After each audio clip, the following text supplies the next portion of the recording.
Gernika Lumoko Kultura Sailak elkarteei kultura jardueretarako diru laguntzak emateko deialdia egingo du.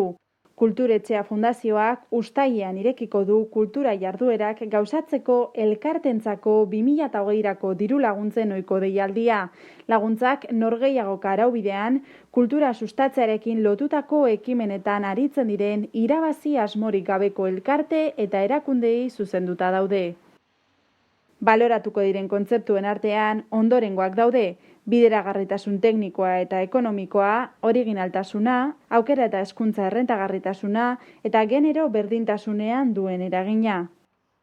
Jokin Garatea kultura zinegotziaren esanetan, diru laguntza hauek herriko kultur sarea babestera eta sektorea bizirik mantentzera bideratuta daude, kalitatezko eta intereseko programak edo jarduerak babestuz.